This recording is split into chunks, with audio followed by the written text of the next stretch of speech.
Hi friends, நம்ம பார்த்தீங்கன்னா இப்போ கொல்லிமலையில் இருக்கிற எட்டுக்கையம்மன் கோயில் இருக்கிறேங்க. கோயிலுக்கு போய் சாமி கும்பிட்டு வரேங்க.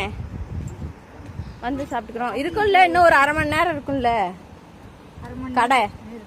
அது சூடாக தான் இருக்குது, இவ்வளோக்கு தான் இருக்குது.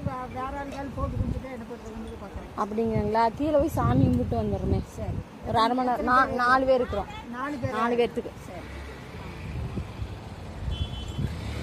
சொல்லி வச்சிட்டேன். இல்லைன்னா அவ்வளோதான் இருக்காமா, கடை க்ளோஸ் பண்ணிட்டு போயிடுவாங்க. அதனால வேணுங்கன்னு சொல்லிட்டு சாமி கும்பிட்டு வந்துடுறேன், வச்சிருங்க.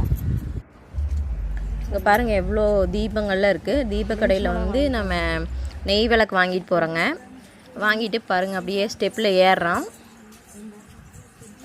இது ஒரு 10-15 ஸ்டெப்பு இருக்குங்க, கோயில் ஸ்டெப்பு. நம்ம ஏறி மேலே போனால் தான் கொல்லிமலை எட்டுக்கை அம்மனை தரிசனம் பண்ண முடியுங்க.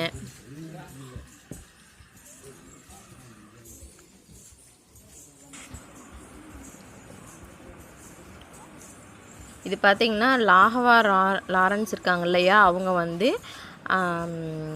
ஆக்டர் ராகவா லாரன்ஸ் வந்து அமௌண்ட் கொடுத்துருக்காங்க. இந்த கோயிலுக்கு வந்துட்டு போவாங்க. நிறைய சினி ஆக்டர்ஸ்லாம் இந்த கோயிலுக்கு வருவாங்க. நாம் இப்போ தான் ஃபஸ்ட் டைம் வரோங்க, பார்க்கலாங்க. ரொம்ப சக்தி வாய்ந்த கோயிலுங்க. இப்போ பிரிஞ்ச கணவன் மனைவி வந்து ஒன்று சேரணும் அப்படின்னு சொல்லி இங்கே வந்தாங்கன்னா கண்டிப்பாக வந்து ஒன்று சேருவாங்க. ரொம்ப மாந்திரீகங்கள் அண்டு நிறையா சக்தி வாய்ந்த அம்மன் சொல்லுவாங்க. 64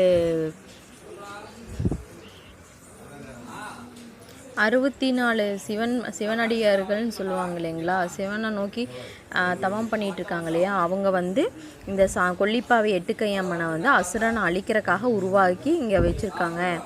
இங்கே கண்டெடுத்திருக்காங்க இந்த மக்கள்.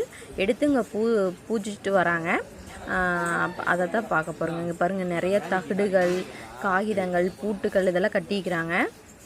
இது வந்து வேண்டுதலுக்காக கட்டுறாங்க. அப்புறம் இந்த தகடில் வந்து நம்ம வேண்டுதல் எழுதி நம்ம அதில் கட்டிட்டா அந்த வேண்டுதல் வந்து நிறைவேறுன்னு சொல்கிறாங்க ஃப்ரெண்ட்ஸ். இங்கே பாருங்கள், பிரிந்த கணவன் மனைவியோட ட்ரெஸ் எல்லாம் கொண்டு வந்து இங்கே வச்சு அதில் வந்து எலுமிச்சம்பழம் குத்திருக்காங்க.